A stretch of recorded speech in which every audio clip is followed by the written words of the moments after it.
usho ukuthi angisazi uma kwafika ukuthi angisazi ngenze njani, that means God is in control. Manje uzoqala indaba yakhe obona nokuthi uthi usukusentweni ungazi ukuthi uphume kanjani, hayi ngoba nakho ubukade uhlambi nawe usungasazi kodwa washo ukuthi aphambi wena you are carrying this Christ indlela.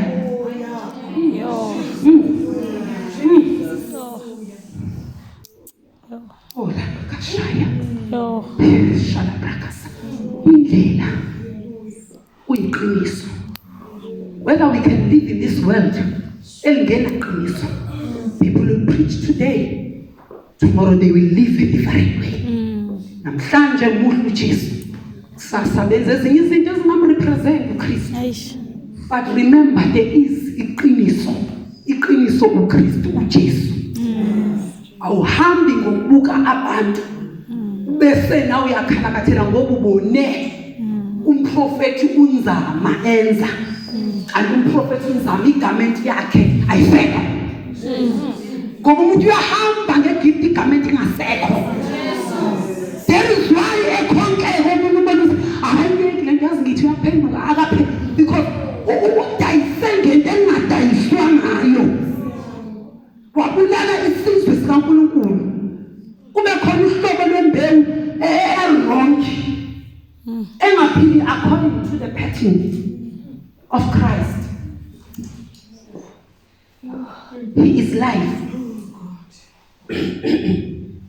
Ungukuphila. Hallelujah. Amen. Bless the Lord. Amen. We are a royal priesthood. We are a chosen generation. We are a peculiar nation. Izwe elingafani nabanye abantu. The standard of life yethu ayifani neyabantu. The way we dress ayifani neyabantu. The way we speak ayifani neyabantu. When we dress silalela kumoya ingcwele. When we dress we dress royalty. There is why she was mentioning colors. Because any color, some of you have seen yourself kwenika moya nigqoke certain garments. And awazi ukuthi ushuthini lokho. That's an assignment, umsebenzi. Akuyona ingubo nje, it's not a garment ukuthi uyithuke bese ubonakala ngayo ukuthi hayi nayi, because it's spiritual. Garments are spiritual. Whether you can see it uyithuke, but you must understand it because it is spiritual.